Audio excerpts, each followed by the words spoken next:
एका गावाचं 2 तुकडे पडणार हा आपल्या मुळावर उठलेला रस्ता आहे. आणि असं आडवून बिडवून काय होत नसतं. इथं हैदराबाद असं ते इथं बापू आहे मेजरांचा तसा दाखवताची गाडी फोडली होती ह्यानं मंत्री असताना. पण त्या टायमाला आम्ही एवढं आंदोलन केलं, संजय मामाचा कारखाना फोडला. ह्या तालुक्यात जिल्ह्यात सगळ्यात जास्त टायर आम्ही फोडली. तेव्हा कुठं तुमचा ऊस 3,000वर गेलाय. त्याचं 7 वर्ष ऊसाला भाव होताच की 1100, 700, 600 रुपये. हे एवढं सोपं नाही. ही ह्याला घाबरत नाही ती ही भाजपवाली आंदोलनाला ह्याला तळफळ करायला लागते. ही ध्यानात घ्या. या राज्याच्या मुख्यमंत्री देवेंद्र फडणवीस साहेबांनी अतिशय चुकीचा निर्णय घेतलेला आहे. असे निर्णय इतिहासात निजाम, सुलतान, रजाकार असे निर्णय घेत होते ज्यांनी आपल्यावर 1000 वर्ष राज्य केलं. मग ते इंग्रज असतील, त्या टायमाचे सगळे सुलतान असतील, असे जो निर्णय घेतलेला शक्तीपीठाचा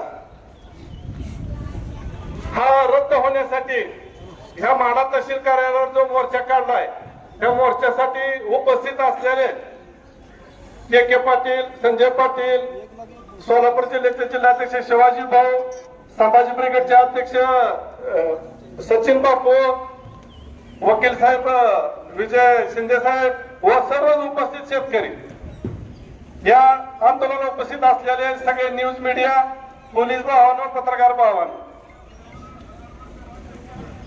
ह्या महाराष्ट्रात जसं हे सरकार आले तसं हे दुसरं काही याड नाही. नवीन रस्ते बांधायचे. हा रस्ता सुरुवातीला होत असताना कोल्हापूर जिल्ह्यातनं आदरणीय खासदार राजू शेट्टी साहेब यांच्या मतदारसंघातून चालला होता. व तेथील स्वाभिमानी शेतकरी संघटनेनं व तिथल्या सगळ्या आमदारांनी ह्या रस्त्याला विरोध केला. कारण त्या भागात पंचगंगाच्या मोठमोठ्या नद्या आहेत, कृष्णा, त्या नद्याला महापूर आल्यावर तिथं पहिलाच महापूर आल्यावर तिथल्या लोकांच्या सगळ्या चिमणी पाण्याखाली जातात. आणि पुन्हा ह्या रस्त्याचे मोठमोठे भराव पडल्यावर अजून तिथल्या शेतीचं मोठं नुकसान होणार आहे. म्हणून तिथल्या सगळ्या पुढाऱ्यांनी आणि शेतकऱ्यांनी सगळ्यांनी जागृत होऊन ह्या रस्त्याला विरोध केला. आणि तो रस्ता ह्या राज्याच्या मुख्यमंत्र्यांना रद्द करावा लागला. तिकडली पिढा गेली आणि आपल्या लोकांनी पिढा आली. ह्याच्यासाठी सुद्धा आपल्याला मागच्या 10 दिवसापूर्वी देशाचे नेते राजू शेट्टी साहेब यांनी आरण येथे रस्ता रोको आंदोलन केले. आणि तिथून या राज्य सरकारला सांगितलं हा रस्ता शेतकऱ्याच्या घरादारावर गाढवाचा नांगर फिरवायचं काम करणार आहे. कारण सरकारनं आधीच आपला पाय बांधायला चालू केलेला आहे. इथं काय मोठा कॅनल झाला असता, मोठी नदी नवीन नेली असती तर त्याला आपण सहकार्य केलं असतं. ती चांगली योजना होती. शक्तीपीठ म्हणजे काय? असा जमिनीपासून 9 मीटर उंच रस्ता, त्याला 2 बाजूला कंपाऊंड, 50 किलोमीटर मध्ये कोणी यायचं नाही. आपल्या ह्या भागातला नैसर्गिक जे प्रवाह आहेत पाण्याचे ते सगळे बंद होणार. पाणी जागच्या जागी थांबणार. दुसरा मुद्दा, आपले सर्वे नंबरचे रस्ते आहेत ते रस्ते बंद होणार. एका गावाचं 2 तुकडे पडणार. हा आपल्या मुळावर उठलेला रस्ता आहे. आणि अशा आपल्या अजून असे संपादनामध्ये मी काम केलेलं आहे. सेनामाळाचं संपादन आमच्या लवळा करत असताना, कुरडूला करत असताना ज्या शेतकऱ्याला 30,000 रुपयाने पैसे मिळत होते 40,000 आणि त्यांना मी 1 लाखाने पैसे मिळवून दिले गुंठ्याला. पण त्याला एक कायद्याची अडचण आहे. मागच्या 5 वर्षापासून ह्या राज्य सरकारनं नवीन धोरण आणलं, ई पीक पाणी तुम्ही 7 पर्यावर करायचे. आता तलाठी करत नाही पहिल्यासारखं. आता बऱ्यापैकी इथं बसलेल्या 7 पर्यावर कोणाची तर ज्वारीच आहे, कोणाचं पीक पाणीच नाही. कारण कोणाकडे ज्यांच्याकडे मोबाईल नाही, अँड्रॉइड, त्याच्यात ते पीक पाणी होत नाही. अशा अडचणी आहेत की तुमच्या रानात केळीची बाग आहे, डाळिंब आहे, पण ते 7 पर्यावर नोंदलं नाही. त्याची महसुली दरबारी जेराताची नोंद होणार आहे. इथं कुठलं सरकार काय करू शकणार नाही. काय त्या तरी कुठल्याच असलं तरी नियमात बसत नाही आपण. सगळ्यात मोठी अडचण आहे. आणि आपण काय नॅशनल हायवेच्याकडे सगळे शेतकरी नाही. माणिगावला कुठं नॅशनल हायवे, वाघावला कुठं नॅशनल हायवे, दानोऱ्याला काय हायवे? 30,000 रुपये सुद्धा गुंठ्याला दर निघाला नाही.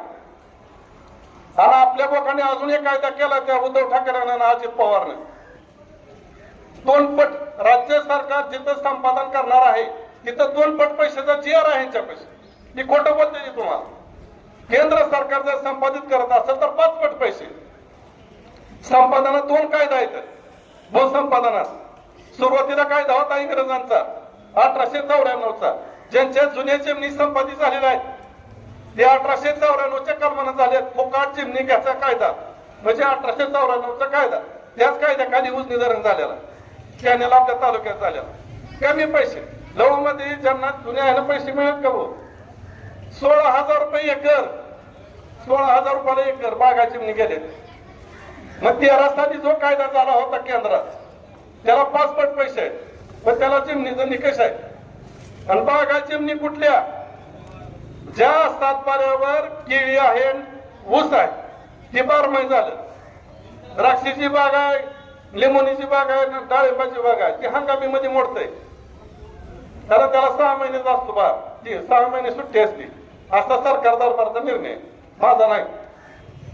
तुम्ही समजून घ्याल की माझी डाळ फक्त झाडाचे पैसे मिळते तर चिमणीचे पैसे 6 महिने मिळणार आहे. हे सगळं मायाच्या आलाही पैशाला मिळणार पैसे. तुम्हाला लय किडा आला शेतकऱ्या चिमणी घ्यायचा, त्या 10 कोटी रुपये एकराला पैसे घ्या चिमणी. एकरी 10 कोटी रुपये. आदरणीय राजू शेट्टी साहेबांनी स्पष्ट सांगितलंय भाषणात त्या दिवशी आरणला की 110 कोटी रुपये खर्च प्रति एकरे 1 किलोमीटर येणार आहे. या शक्तीपीठला 1 किलोमीटरला 110 कोटी रुपये खर्च येणार आहे.